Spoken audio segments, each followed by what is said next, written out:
Galit ka lang kasi naging presidente ako. Galit ka lang kasi ako may ginawa ako sa bayan.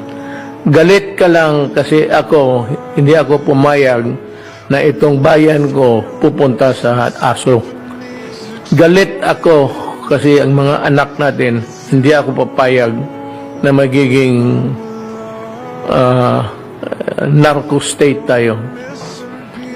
Galit ako dahil kung wala akong ginawa, we would have been a narco politic state. Hindi mo kaya yan. Yung ginawa ko, hindi mo kaya. Sa totoo lang. Hindi mo kaya. Naghahanap ka lang ng issue.